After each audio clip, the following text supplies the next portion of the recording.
그 조금 다른 문제인데요. 네. 진보 정당 하시기가 어쨌든 초보다 좀 많이 환경은 좋아졌죠. 네, 그렇습니다. 예. 그래서 우리가 분단 컴플렉스, 레드 컴플렉스를 이야기 많이 하는 이 부분은 상당히 좀 극복된 게 아닌가 하는데 어떻습니까? 현장에서. 예, 제가 뭐 현장에서 느끼는 것은 그 생각했던 것보다 분단 문제나 이념 문제가 큰 장벽은 아니다. 물론 우리가 분단도 겪지 않았고 전쟁도 일어나지 않았던 다른 나라에 비해서 네. 똑같다라고 얘기할 수는 없겠죠. 그러나 우리가 생각했고 우려했던 것만큼 크진 않다. 예컨대 한국에서 진보 정당이 성공할 수 없다고 본다거나 또는 빠르게 성장하기 어렵다고 보면서 그 근거를 여기다가 만일 분단 문제라거나 뭐 레드 콤플렉스 때문이라고 얘기한다면 저는 전혀 동의할 수 없습니다. 그 문제는 바깥에 있지 않다. 오히려 내부에 있다. 한국의 진보 세력의 어떤 무능력이라거나 또는 정치를 한다면서 정치를 하는 건지 안 하는 건지 정당을 한다면서도 정당을 하는 건지 무슨 일반 시민단체 운동을 하는 건지 이 아직 정치에 적응하지 못한 한국의 진보 세력들 그리고 정치력을 함양하지 못했던 문제 그리고 물론 정치력이 포함되겠지만 국민들의 요구를 정치적으로 소화하고 정치적으로 표현하고 또 그 결과로서 정치적 지지를 얻는 이런 메커니즘에 익숙하지 못한 그 세력의 문제이지 결코 우리 뭐 국민들의 의식의 문제나 우리 사회의 어떤 역사의 문제가 아니라 저는 생각합니다. 그 내부적인 어떤 문제를 말씀하셨는데 예를 들면은 이제 좀 궁금증이 그렇게 사람들이 욕을 많이 하는데도 한나라당 지지가 어쨌든 간에 뭐 20% 후반 지금도 민주당은 15% 그리고 민주당이나 진보신당은 지금 이제 뭐 한 자리 끝수 정도로 지금 있단 말이죠. 이게 그래서 그 당과 어떤 자기의 이해관계를 같이 하는 사람들이 그 정도씩 돼서 그런 건가? 그러면은 항상 이렇게 그 곤혹스러운 게 그 많은 서민들, 그 많은 어떤 예를 들면은 이 사회 경제적 소외된 사람들은 왜 이명박을 찍어야 되고 또 여론조사를 보면 그 사람들도 한나라 지지가 높아요. 예를 들면은 왜 그 사람들은 진보 정당으로 어떤 당원이나 지지자로 결집되지 못하는지 예를 들면 이래 되는 이유는 뭐냐? 이건 아마 아주 중심적인 고민거리일 건데. 예, 일단은 우리 다수의 국민들에게는 오랜 역사를 통해서 서민 정당을 본 적이 없습니다. 서민을 주로 대변하는 약자의 편에 늘 서 있는 정당은 경험한 적이 없다. 가장 최근에 그렇다라고 자임하는 세력이 나타났을 뿐이지 그것을 스스로 인정할 만큼 우리 국민들이 스스로 그래 인정할 만큼 충분히 경험하지 못한 상태인 거죠. 그러다 보니까 서민들도 자기의 문제를 서민 정당을 통해서 해결하기보다는 힘 있는 정당을 통해서 해결하는 것이 더 쉽다고 생각할 수 있는 거죠. 왜냐하면 선거 때마다 서민 정책들 많이 내놓으니까 힘 있는 정당을 통해서 서민 문제가 풀릴 수 있다라는 판단을 할 수밖에 없다. 저는 그것도 이해가 됩니다. 동의는 되지 않지만은 결국 이 상황은 그러면 타파될 수 없는가? 저는 깨질 수 있다고 봅니다. 그건 뭐냐? 시간이 좀 걸릴 거라고 보는 거죠. 서민을 위한 예를 들면은 제가 이번엔 그 노원 선거에 나가서 선거운동을 하면서 느낀 건 뭔가 하면은 서민을 위한 정치인으로는 제가 인정받았구나 하는 걸 느꼈어요. 왜냐하면 뭐 제가 40% 득표도 했고 물론 이제 낙선했습니다만은 그 몇 달 정도의 선거운동 가지고서 40%씩 득표하게 됐던 것은 그간의 의정 활동을 통해서 당신은 그래도 늘 약자 편에 서 있는 사람으로 인정한다. 그리고 당신 같은 사람 필요하다. 그러니까 더 열심히 활동해달라. 이겁니다. 그런데 아쉽게도 제가 속한 민주노동당에 대해서는 그 당이야말로 서민을 위한 당이다. 서민들이 의지할 때는 그것밖에 없다라고 전혀 얘기하지 않는다는 겁니다. 주장은 서민 얘기를 상대적으로 많이 하는 편인데 서민을 위해서 뭘 해결할 능력이 있는 건지 그리고 서민을 제대로 대변하는 건지에 대해서는 아직은 확신을 못 갖겠다라는 겁니다. 그래서 저는 이 돌파구는 뭐 어디에 있느냐? 개인을 넘어서서 개인을 물론 그 과정에서는 개인이 먼저 나설 수도 있겠습니다만은 결국에는 개인을 넘어서서 그 집단 자체가 저 당은 어쨌거나 서민을 위한 당이다. 다른 거는 몰라도 서민 문제와 관련된 한 저 당이 얘기하는 게 맞다. 라는 어떤 신뢰 인정을 받는 그 험난한 과정을 거쳐야 되는 겁니다. 그 과정을 어떻게 압축시킬 것인가, 당길 것인가 하는 것이 오히려 과제가 되는 것이죠. 그 길은 그거밖에 없다. 왕도가 따로 없다는 것입니다. 왕도. 그리고 저는 그런 어떤 그 길이 험난하긴 하지만 그렇게 불가능한 길은 아니라 보고 한두 번의 선거 속에서 얼마든지 제대로 해낼 수 있다고 저는 봅니다. 그 정도 기간이면 보고 그렇게 될 경우에는 기본적인 30% 정도의 어떤 지금 잠재적인 지지층을 현재적 지지층으로 바꾸어내서 이 우리나라와 같이 이제 고도 산업 사회에서 기본적으로 그러한 진보 정당에 대한 이 잠재적 지지가 한 30% 정도 된다고. 물론 30% 가지고 집권할 수는 없겠지만은 그 30%라도 빨리 현실화시키는 것이 대단히 지금 중요하다고 보는 거죠.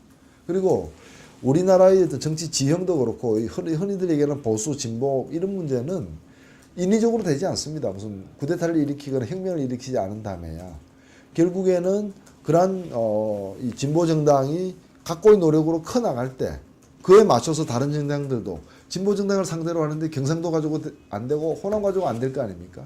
그러니까 보수 이렇게 해서 그런 좀 정치적 지형을 갖다가 변화까지 초래할 수 있을 것이다 이렇게 보는 거죠. 그 민주당이 예를 들면은 이 지난 대선 전에 총선 전에도 7, 8%까지 내려갔는데 실제 선거에서는 26%, 뭐 30 몇 프로의 득표를 해요. 이게 결국은 선택할 때가 예를 들면 하나가 싫으면 민주당으로 갔다는 이야기인 거거든요. 그렇습니다. 그게 이제 우리가 늘 이야기하는 어떤 지역주의를 이야기하게 되고 이런데 그게 과연 이제 지역주의만은 아니다 이런 생각을 갖고 계시는 거죠. 원래는 지역주의가 근간이었는데 이게 냉탕 온탕 여러 번 왔다 갔다 하면서 이제 지역주의도 많이 희석화됐다라는 겁니다. 왜냐면은 한나라당이 그 대선 비자금 같은 것 때문에 그 다 이 컨테이너로 쫓겨날 때 컨테이너 쫓겨날 때 한나라당 지지율이 10%대로 떨어졌습니다. 민주당은 상대적으로 막 50%, 40%의 지지까지 얻었었습니다. 뭐 그런 과정을 전후해 가지고 노무현 정부도 들었었고 2004년 총선에서도 열린우리당이 그야말로 드물게 과반수 의석을 또 차지를 했던 거죠. 그런데 여기에는 지역주의적 지지도 있었고 또 노무현 정부의 개혁성 때문에 온 지지도 사실 있었던 것입니다. 그런데 노무현 정부가 이제 실패하게 된 건 경제 문제입니다. 주로인은 경제 문제로 실패를 하면서 민주당이 다시 정권을 갖기 어려우니까 민주당 지지자들이 아직 대선 때 투표장에도 안 가버리는 사람들이 많았던 것이고 그리고 그 후에 총선 서울에서의 또 총선 결과 같은 걸 보더라도 보면은 지역주의 때문에 민주당을 지지했던 사람들조차도 그 경제 문제에 대한 어떤 무능력과 패배 때문에 부동층으로 돌아서거나 아니면은 아예 한나라당으로 간 경우까지도 사실 있는 겁니다. 이인만 후보가 당선될 때 이렇게 보면은. 그래서 저는 이 지역주의가 그 온전되고 있는 건 아니다. 여전히 어찌 뭐 다른 요소보다는 가장 강한 요소일지 몰라도 이런 어떤 정권 교체와 자기가 지지했던 정권의 어떤 잘못한 것들 이런 걸 경험을 하면서 오히려 지역주의의 그 유인 요소가 상대적으로 좀 낮아지고 있다는 거죠. 낮아지고 있고 다른 요소. 지역주의는 저는 뭐 그냥 안 없어진다. 저는 과거부터 그런 얘기를 했는데 지역주의는 나쁜 것이니까 없애자. 그래서 지역주의는 그것의 부정적 성격 때문에 저절로 없어지는 게 아니라는 거죠. 지역주의를 대체할 다른 어떤 요인, 유인 효과가 없는 한 지역주의는 오히려 길게 온전될 것이고 지역주의보다도 더 중요하다고 보여지는 그런 것들이 나타나게 되면 얼마든지 지역주의는 버려질 수 있는 것이죠. 그리고 지금 보면은 지역주의를 버리고 싶은 사람 또는 이미 버린 사람들이 꽤 됨에도 불구하고 새로운 유인 효과가 안 나타나다 보니까 아예 무관심, 선거 불참, 부동층으로 되고 있는 게 아닌가 이렇게 봅니다. 그 부분에 좀 이어서 저희가 이부영 전 의장을 인터뷰를 하니까 이런 말씀을 했어요. 지금 현재 벌어지고 있는 정치 세력을 평가해달라 했더만은 그건 자격을 중요한 게 아니다. 그런데 앞으로 그 경제 위기가 한 4, 5년을 간다고 봅니다. IMF와 달리. 그랬을 때 쏟아지는 그 실업자들, 이 경제 위기에서 실제 온몸으로 피해를 안는 사람들이 엄청나게 늘어났는데 지금 한나라당 이미 강부자 정당으로 그거 됐고. 그런데 이 사람들을 갖다 받아줄 만한 데가 지금 이제 없다. 네. 이게 민주당은 지금 이제 왔다 갔다 저기 정체성 속에서 그 사람도 이미 민주당은 아니다고 본 거고, 그 진보정당이 지금 현재 이것을 안을 만한 준비가 안 돼 있다. 그렇습니다. 그러면서 뭐라고 말씀하시냐면은 사민주의를 말씀하시더라고요. 이게 이념적으로는 어떤 사민주의 이게를 갖다가 그 표방하면서, 예를 들면은 그 반신자유주의 혹은 신자유주의에 의해서 그된 사람들을 위한, 뭐 그게 사람들한테 쉽게 와닿는 것은 시민의당, 서민의당 아니겠어요, 그게? 예를 들면은 그러한 재편의 시기가 올 것이다. 이런 이야기를 하시면서 이 자기도 그 일이 만약에 좀 있으면 좀 나서고 싶다, 이런 뉘앙스를 하시더라고요. 물론 이분도 제야 3인방 중에 하나였잖아요, 이전에. 그래서 이런 기운들이 지금 이제 저는 예고되고 있다. 이게 과연 지금 진보정당은 준비가 안 돼 있지만 정말 그런 사태가 바로 금년에도 이게 그리고 내년에도 더 커질 수 있는데, 그런 부분들에 대해서 진보신당은 그 어떻게 대비와 준비를 하고 있고 당의 어떤 모습을, 이게 지금 여러 이 과정을 겪으셨잖아요. 민주당 아까 말씀하신 두 가지 문제 뭐 이런 걸 쭉 겪으셨는데, 향후의 진보신당의 문제가 자기 내부적으로만 뭐 사람들만 훈련한다고 될 일이 아니잖아요. 결국은 이런 문제를 어떻게 대처해내야 되냐. 이게서 아마 이 제대로 당이 정말 국민정당이 되지 않나 보는데, 예. 예, 이게 중요한 문제라고 생각합니다. 제가 뭐 다른 정당 얘기하는 게 좀 적절치는 않지만 주요한 정당이니까 이제 민주당 얘기부터 이제 하면요. 전통적으로 민주당은 전통이 있습니다. 역사와 전통이 있는 당인데 그 당명을 민주당 고집하는 것도 다 역사 전통으로부터 덕을 보려고 하는 거죠. 이 당의 주요한 두 가지 특징은, 하나는 민주주의의 편에 섰다는 것이고, 또 하나는 호남을 주요 기반으로 하고 있다라는 것입니다. 이 두 가지 점에서 한나라당하고도 상당히 구분이 되는. 그런데 이 정치적 민주주의는 이미 우리 사회에서 상당 부분 실현이 됐다. 어찌 보면은 뭐 국가방법도 남아 있고 몇 가지 남아 있긴 하지만은 상당 부분 실현됐고, 또 민주주의가 위협당하고 있다. 뭐 이명박 정부가 문제긴 하지만은 심각하게 위협당하고 있다고 생각지는 않습니다. 그런 점에서 볼 때 이 당의 그 주요한 무기 중에 하나가 별로 현실에서 쓸모없는 무기가 됐다. 이제 봄이 오고 여름이 왔는데 겨울 외투 갖고 있는 것처럼 돼버렸다는 거예요. 또 하나는 이제 호남 부분입니다. 이 부분은 약화되면 약화됐지 강화될 까닭이 없는 부분입니다. 앞으로. 그 호남에 있는 계신 분들도 그렇게 생각을 하는 겁니다.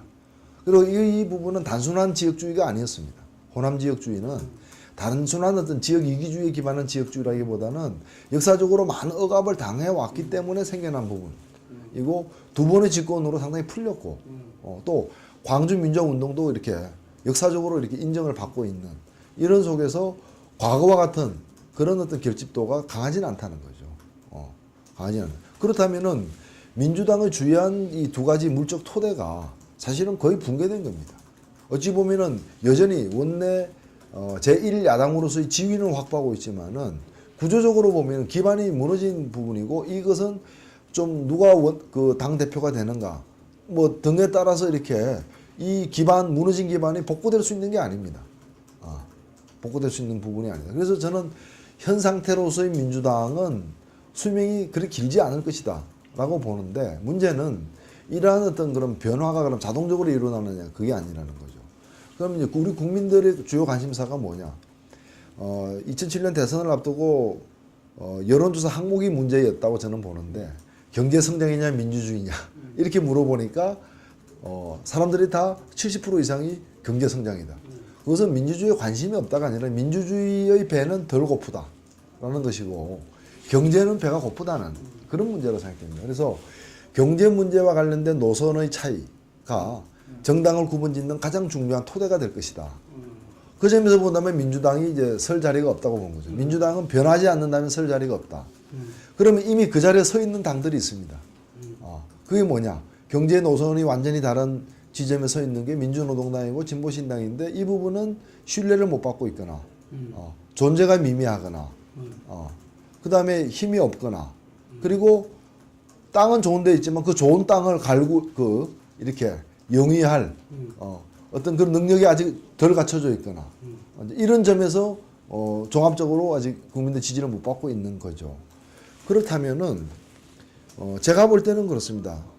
한국 정치 전체를 놓고 보더라도 결국에 문제는 경제고 앞으로 이 경제 위기 때문만이 아니라 사회의 그 산업이 고도화되는 그 자체가 이제 교육 문제, 주택 문제, 고용 문제 이런 걸 어떻게 해결하는가가 정치 주요 영역이 될 수밖에 없다는 거죠.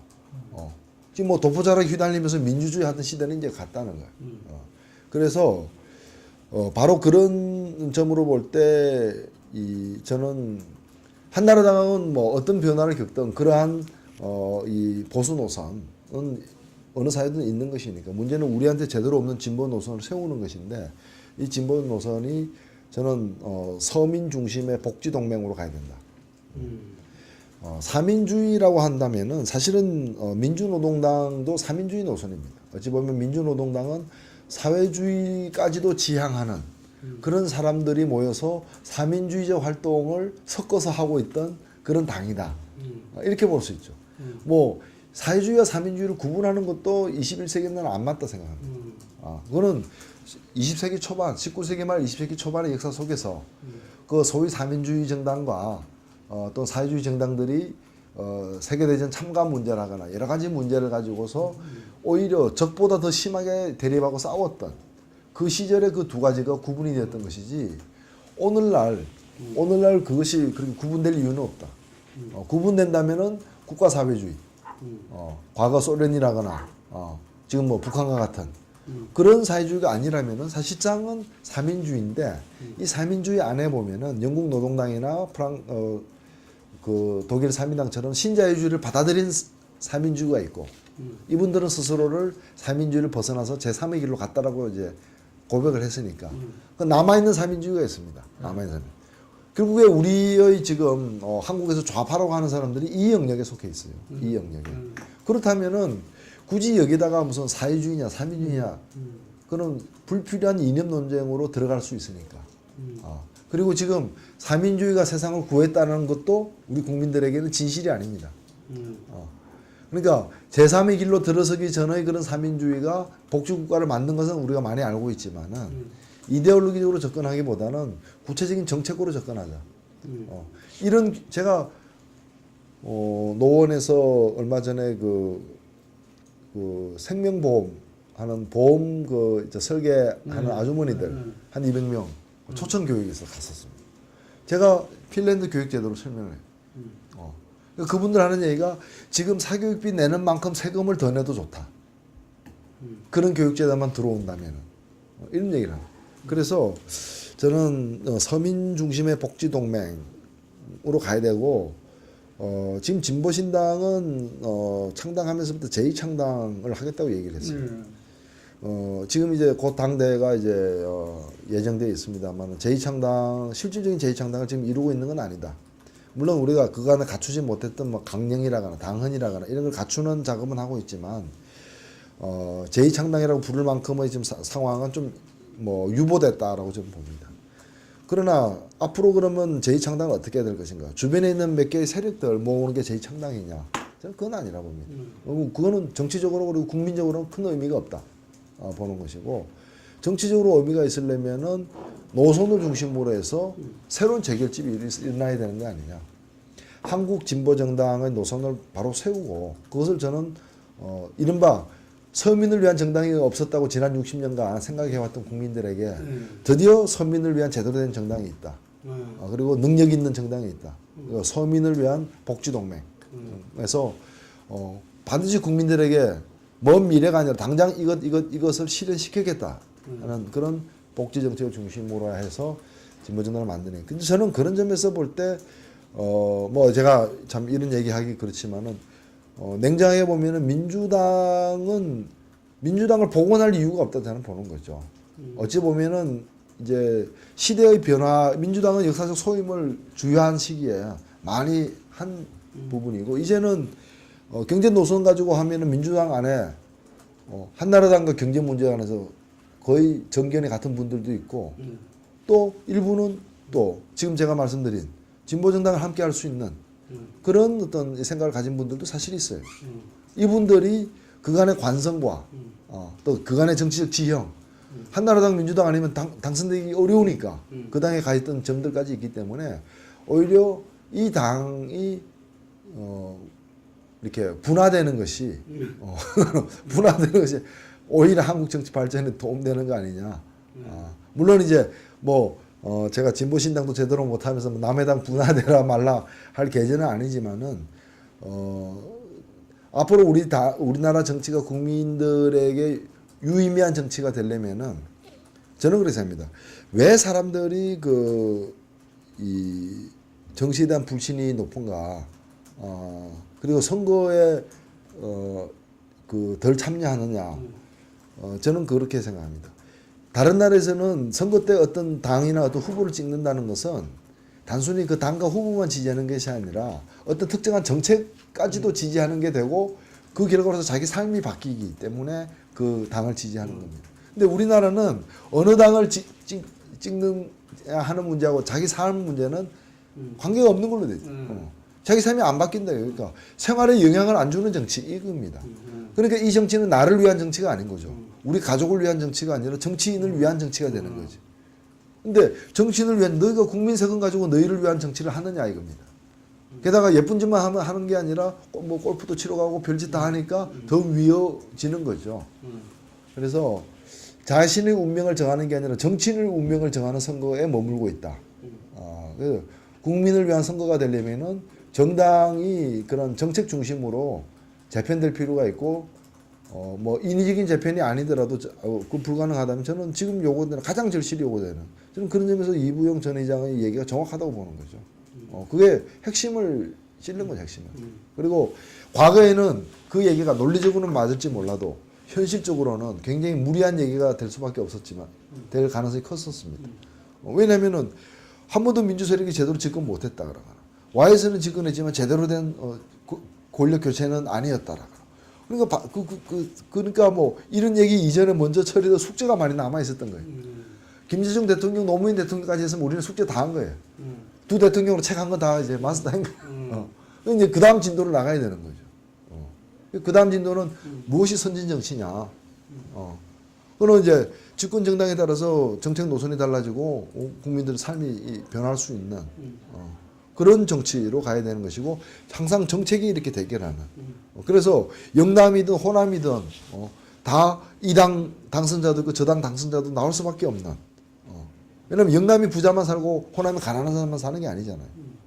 그렇기 때문에 근데 지금 보면은 영남은 뭐 광역의원, 시의원, 도지사, 기초단체장 할 것 없이 특정 당에 의해서 일당 독재돼 있다. 북한보다 더하다.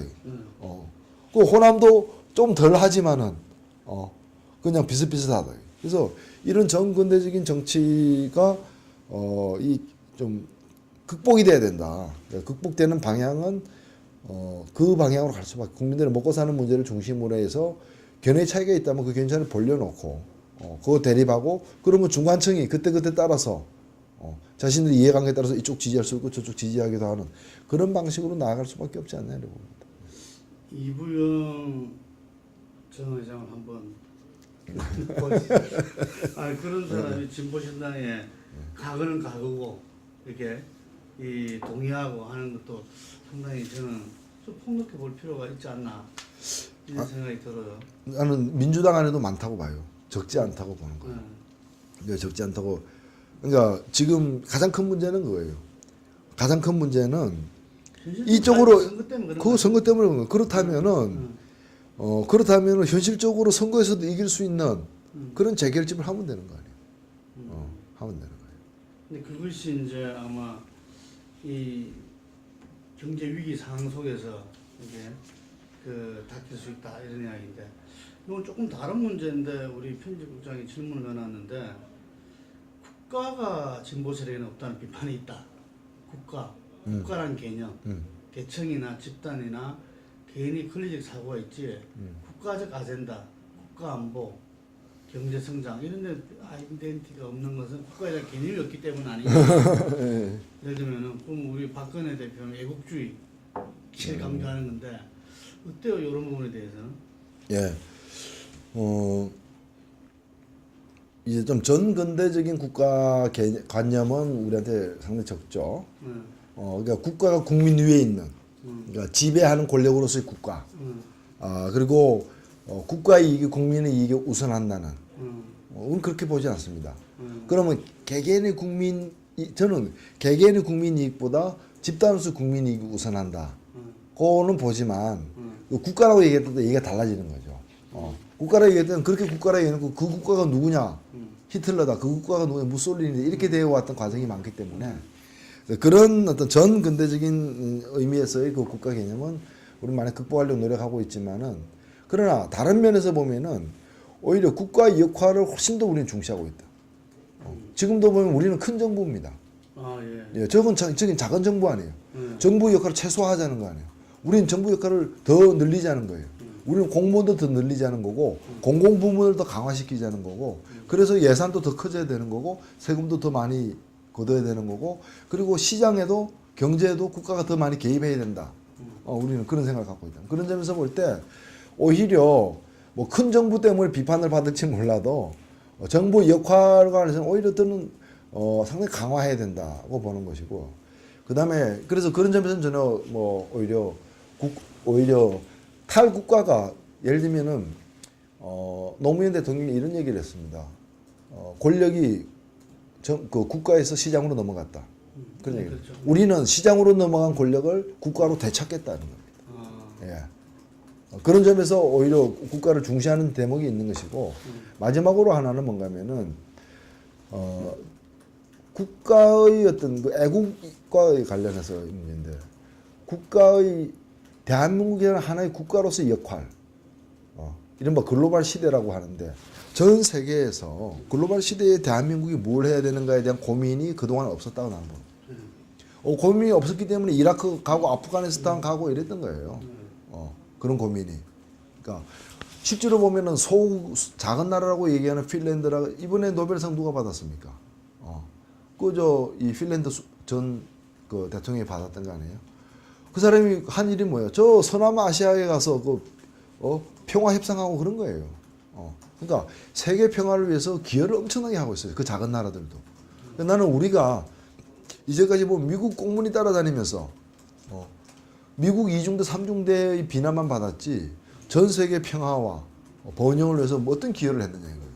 실제로 보면 외국 원조도 거의 안 하고 있어요. ODA 같은 거 액수 보면은 부끄러울 정도 우리 규모에 비해서. 그래서 오히려 나는 이 진보 진영의 그 외교 정책 이게 뭔가면은 이른바 힘에 기반하지 않은 인류의 양심, 그러니까 윤리에 기반한 그런 외교.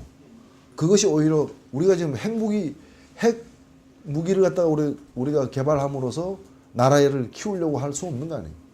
우리도 좀 뭘로 우리나라의 힘을 키울 것인가. 그게 뭔가 하면 세계 어느 누가 보더라도 양심과 윤리에 기반해서 이 전 세계 그 인류를 위해서 기여하고 있는 그런 국가상, 국가 이미지를 만들어내는 외교 정책, 대외 정책 이런 걸 펼칠 필요가 있다. 그 지금 우리가 사실은 경제 규모가 뭐 13번째라고 하지만은 국가 위상이 13번째 되느냐 택도 없습니다. 40등, 50등 바깥에 있다는 거죠. 그럼 이것을 누가 이제까지 이렇게 만들어 놨느냐? 그 국가 얘기하는 사람들이었다 이거지. 그들의 국가는 국민에게 겁줄 때만 국가란 단어가 동원되었지. 국가 이익을 위해서 과연 국가가 동원된 적이 있느냐는 거죠. 그래서 그런 점에서 그런 점까지도 이제 이 진보 정당이 좀 국가 간 관련해서 좀 얘기하고 싶은 것입니다. 좀 새로운 이렇게 이 국가관을 갖다가 오히려 더 적극적이시네 이게. 근데 지금 하여간 당면한 부분에 지금 이 4월 재보궐선거가 있습니다. 네, 4월 재보궐선거에 그 예를 들면 울산에는 조성수 전 의원이 진보신당 후보로 하고 또 부평에서는 또 이 민노당 후보와 이런 식으로 해서 함께 좀 공조하자 뭐 이런 이야기도 있고 또 언론에 보면 조성수 의원은 분당의 주역이다 뭐 이런 이야기도 있고 한데 실제로 어떻게 진행되고 있습니까? 현재로 진행되고 있는 건 없고요. 네. 진행되고 있는 거 공식적으로 진행되고 있는 것은 없고 뭐 비공식적으로도 아직은 없고 이제 이 선거에 대해서 어떻게 대응할 것인가 이제 뭐 2월달 이제 서울도 지났기 때문에 좀 논의가 돼야 될 것 같습니다. 돼야 될 것 같고 기본적으로 우리는 굉장히 좀 열려 있는 자세입니다. 우리는 열려 있는 자세이고 일단은 기본적으로 진보신당은 지난번 1월달 그 확대 운영위원회에서 4월 재보궐선거에서 반드시 한 석 이상의 의석을 얻는 것을 우리 목표로 했습니다. 뭐 일단은 지금 준비는 부평을도 지금 후보가 준비를 하고 있고요. 후보 준비를 하고 있고 그 다음에 이 전북 덕진이죠. 전북 덕진도 염경석 그 후보가 이제 출마 지난번 출마를 했던 사람인데 저 출마를 지금 준비를 하고 있습니다. 울산은 조성수 후보가 준비를 하고 있고요. 뭐 그 정도 지금 상황인데 그래서 최소한 뭐 한 석 이상 반드시 얻어야 되고 어느 당보다 의석이 절실한 당이니까요. 그리고 또 상대적으로 뭐 과거에 또 승리 경험이 있는 울산에 대해서 더 기대를 거는 건 사실입니다. 그래서 우리는 이 목표를 달성하기 위해서는 개방적인 자세를 갖고 있다. 이렇게 좀 그 강기혁 대표가 뭐 굉장히 이렇게 열린 예. 발언을 했지 않습니까? 예, 저도 보도를 통해서 봤는데 저는 그 통화 안 하셨습니까? 오늘도 낮에 만났습니다. 그러니까 예, 만났는데 뭐 여러 사람이 있어서 선거할 그거는 계제는 아니었는데 정치라는 게 그 정도 이야기 놓으면 서로 이렇게 물밑대하는 예. 뭐 전화번호가 이렇게 그 입력이 되어 있습니다. 그 얼마든지 그 아직 시간이 좀 이제 있기 때문에 저희들이 저는 뭐 국민들이 충분히 공감할 수 있는 그런 좀 합리적인 합리적이고 또 상식적인 그런 방식으로 이 좀 선거 대응 문제에 대한 조정이 가능하지 않겠는가 이런 생각을 갖고 있어요. 지금 이제 단순하게 진보 정당만의 어떤 이 연대 이 후보 연합 공천 이런 문제가 아니고 민주당도 함께 할 수 있다 뭐 이런 이야기가 나오더라고요. 그 울산에는 그러면서 이번 재보궐선거를 통해서 한번 실험을 하자. 그리고 지금 대선 총선을 거쳐서 워낙 진보개혁 세력이 지금 한나라당에 엄청난 530만 표, 그 다음에 지금 172석 예를 들면은 이게 있으니까 지금 민주노총이 결의를 했죠. 그 대의원대회에서 통합추진 이렇게 이 공식 결의를 한 건 아니에요. 안건을 올렸다가 그 정확하게 얘기하면은 그 안건을 다룰 것인가를 갖다가 표결해 가지고 다루기로 했고 다만 안건 순서가 되기 전에 이제 성원이 안 돼 가지고 회의가 산회돼 버렸어요. 그래서 그걸 오버예요. 연합통신의 오버구나 이게. 근데 하여간에 지금 그런 분위기인데 제가 듣기에는 지금 어디 뭐 용산 참사나 이럴 때 모이면은 다들 하는 것이 어쨌든 간에 뭉쳐야 산다. 이 말에 거의 다 동의하는 조금의 차이, 좀 큰 차이도 이렇게 뭉쳐야 산다 이런 게 있는데 그 이번에 재보궐선거에 대한 어떤 부분들이 향후 12년을 두고 2010년 지방선거에서 사실적으로 그렇게 하지 않으면 좀 어렵지 않겠습니까? 어때요? 그 예상을 어떻게 하고 계십니까? 그래서 그 문제는 저는 이렇게 생각합니다. 지금 이제 뭐 선거 연합이나 연합 공천을 얘기하기에는 이르다고 보고 왜냐하면 이제 후보를 조정하는 거하고 선거 연합하고 또 다른 거잖아요. 네. 선거 연합이란 것은 타당 후보라도 선거 연합의 정신에 대해서 이쪽에서 지지를 하는 걸 의미를 하기 때문에 그래서 선거 연합이나 또는 이제 연합 공천은 각 당의 그간의 어떤 노선이라거나 이런 부분의 상이점 때문에 현재로서는 좀 검토할 단계가 아니라고 보고요. 다만 이 재보궐선거 몇 군데가 아니지 않습니까? 서로가 강한 자기들이 좀 더 강한 지역이 있는 것이고 뭐 이런 차이도 있는 거예요. 그래서 그런 이제 좀 최대한 각 당이 자신들이 원하는 그러한 성과를 얻기 위한 그런 조정이 합리적이고 상식적 수준에서 이루어질 수 있다면은 우리는 개방적으로 임할 수 있다고 보는 거죠.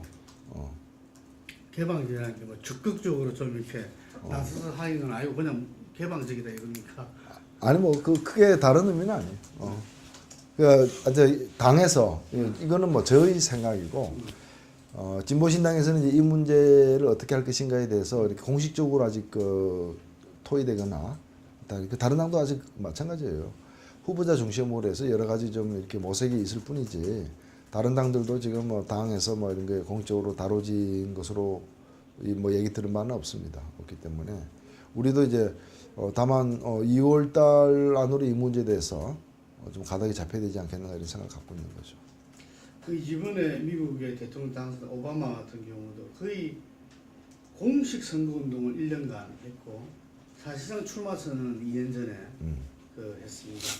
우리나라 같은 경우는 거의 다 직전에 하죠. 선거 직전에 대부분. 그래서 뭐 사전 선거 운동 제약도 있지만 국민들한테 알 권리 차원에서 상당히 좀 많은 서비스의 제약을 한계를 가져오고 있다 생각하는데 지금 그 노 대표님이 예를 들면은 12년 앞둔 2010년 선거가 제일 중요하고 2010년 선거는 뭐 거의 서울시장 선거가 50%를 차지한다고 할 정도로 핵심이 돼버리는데 지금 그 이야기가 좀 많죠. 이런 네. 이야기가 많은데 원칙적으로 어떻게 보고 계십니까? 예, 원칙적으로는 이 진보신당이 지금 원내 의식도 없는 상황에서 2012년 총선과 대선에서 상당한 진출을 이뤄내야만 당으로서의 어떤 좀 유지가 가능하지 않겠는가. 그리고 그렇다면은 2012년에서의 성과, 양대 선거에서 성과를 내려면 2010년 지방선거가 가장 좀 강력한 어떤 디딤틀이 될 수 있다 이렇게 생각되고 그런 점에서 진보신당이 2010년 지방선거에 전력을 투구해야 된다. 저는 뭐 가진 화력을 다 쏟아 부어야 되는 거 아니냐. 뭐 이렇게 화력에 비유해서 그렇긴 하지만은 그래 생각을 사실 합니다. 하고 뭐 그런 점에서 볼 때 제가 이 2010년에서 어떤 역할을 맡을 것인가는 저는 뭐 당이 당의 좀 발전, 중장기적 발전을 위해서 필요한 역할이라면 그것이 무엇이든 그건 뭐 다 할 생각입니다. 그러니까 2010년에 그 진보신당의 어떤 도약을 위해서 2010년에 저한테는 뭐 뒤로 물러설 여지가 없다. 그러니까 아까 말씀드린 대로 정책이라든지 뭐 어떤 당의 존재감을 알릴 수 있는 기회를 만들어야 될 거 아닙니까? 그렇죠. 어찌 보면은 뭐 재보궐선거도 있지만 그거는 원내 의석 한 석을 얻는 거라면은 이제 지방선거, 특히 이제 광역단체장 선거를 중심으로 해서 그래서 저는 광역단체장에 서울시장만이 아니라 경기도지사는 여러 지역에서 나가야 된다고 봅니다. 최소한 이제 16개 광역 단체장 중에서 한 8군데 이상 진보신당이 나가가지고 뭐 한 개인의 어떤 뭐 그런 선거 운동이 아니라 어떤 이 당 자체가 이제 이 새로운 진보정당의 어떤 기수로서 충분하게 이제 그 정책이라거나 비전이라거나 가능성을 갖다가 보여줘야 된다고. 그게 이 지방선거 요체라고 봐요. 그게 요체다. 하여간 뭐 그 당시에 그 언론 보도의 한 50%는 서울시장 선거니까 그뭐 빼도 박도 못 하겠네요. 말씀하신 거 보니까.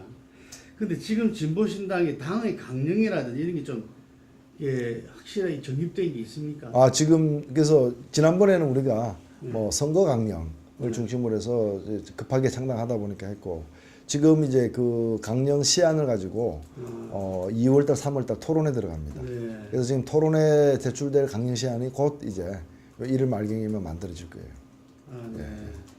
그 중에서 뭐 몇 가지 소개할 만한 게 일단은 지금 아까 제가 말씀드린 것처럼 특정한 이데올로기의 어떤 표현을 고집하지 않고서 그런 이제 이 현재 우리 국민들의 복지 문제를 개선하기 위한 그런 제반 정책들 중심으로 해서 과거에 좀 운동권식 강령 그런 이제 막 국민들에게 바로 내밀기에 좀 이렇게 주저되는 어려운 강령이 아니라 누구나 쉽게 읽고 그 당을 이해할 수 있는 그런 수준으로 이게 좀 예를 하는 한두 가지라도. 아니 지금 아직 완전히 작성이 안 되는 아니지만. 그러니까 뭐 사회주의, 삼인주의 이런 용어 아예 안 쓰고 안 쓰고 이제 신자유주의 하에서 그 폐단 이런 걸 극복하는 걸 우리 방향으로 설정을 하고 그에 따른 어떤 뭐 정책들을 내는. 예를 들면 지금 이런 것 같아요. 청년 실업 문제. 당장 지금 정권의 그 주체 세력은 아니지만 그렇다고 해서 그 부분에 대해서 입장이 없는 당은 좀 곤란하지 않겠습니까? 그렇죠. 예. 청년 실업은 어떻게 해결해야 된다. 뭐 이런 것도 있어야 되지 않을까요?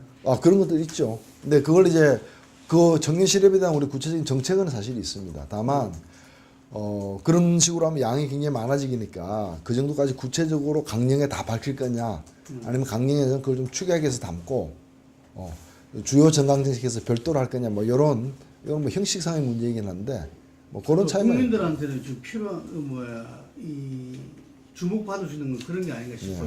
금방 말씀하신 대로 뭐 무상 의료 뭐 이런 부분들하고 아까 말씀하신 대로 그게 핵심인 것 같은데 당과 후보를 정치를 지지하는 자기 삶과 영향이 없는 게 지금까지 우리 정치였다.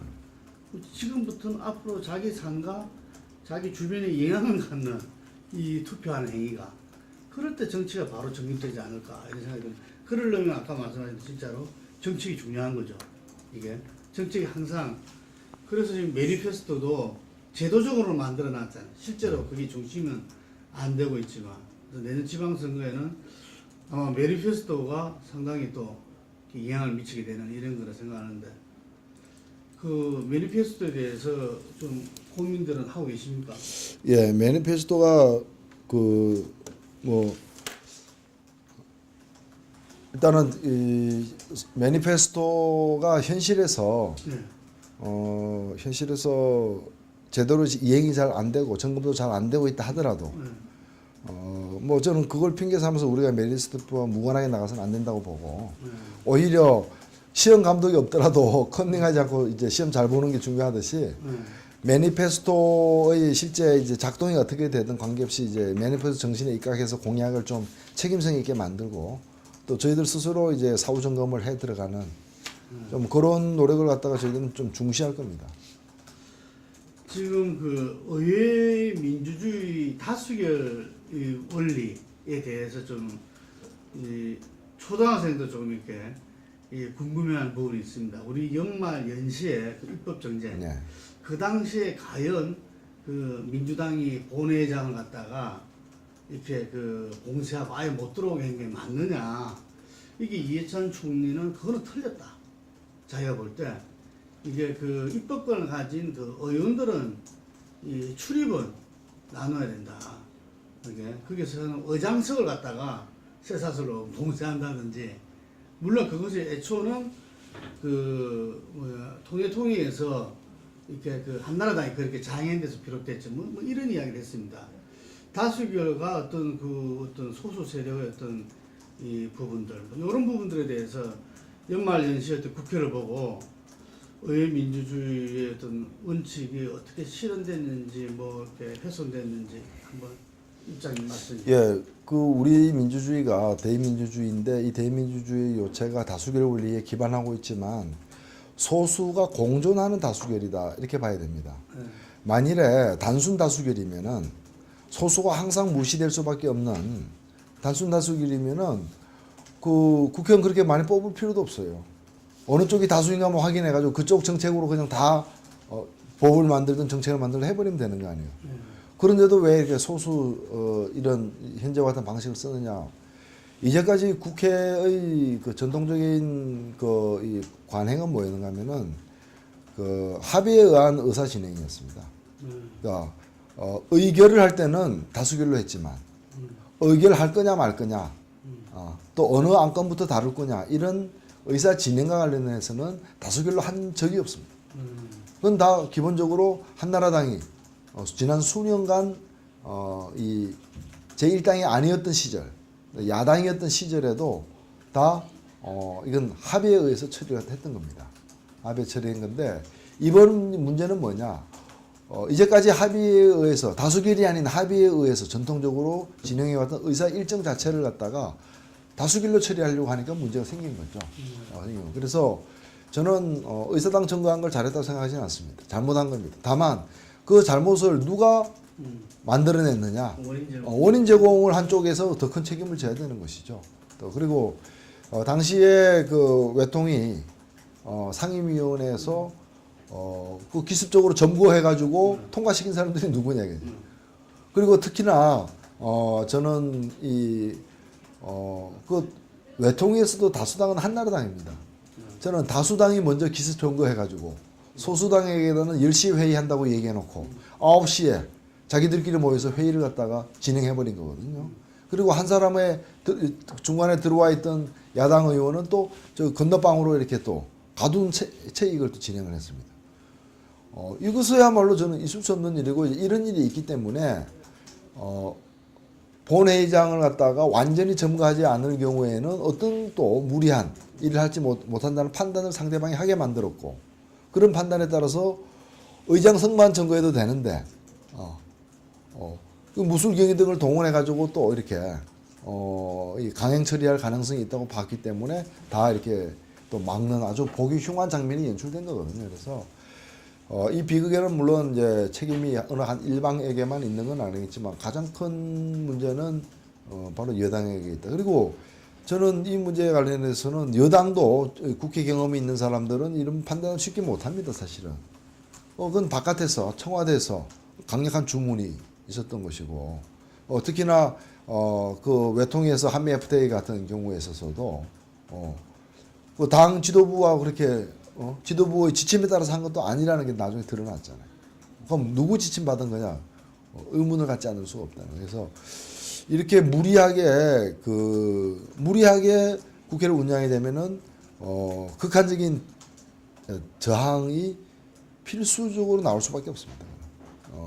그래서 향후의 국회가 정상적으로 운영이 되려면은 다수의 힘에 기반하되 그간의 국회 운영 관례를 따르면서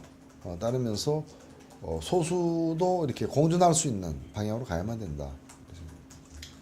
그 국민의 한 사람으로서 어쨌든 간에 지금 이 대통령은 이명박입니다. 이게 그 지난 의장 활동과 이 앞으로 어떤 것을 가지신 대표님께서 좀 고언을 한마디 하신다면은 MB하게.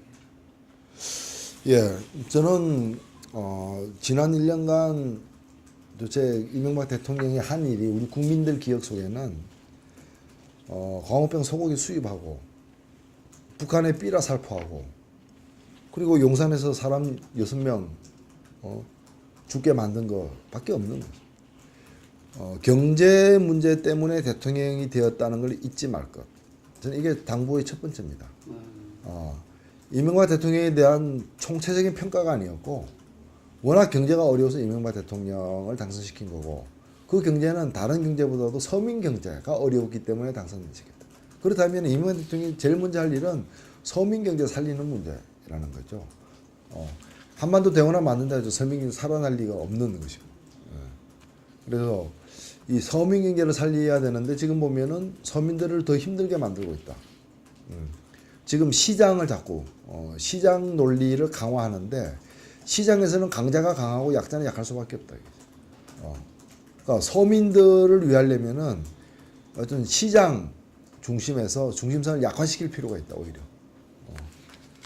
두 번째는 이 경제 난국을 헤쳐나가는 데 있어서 우리의 신문에 보도되는 다른 나라 지도자들하고 비교해 보면 너무 느리다.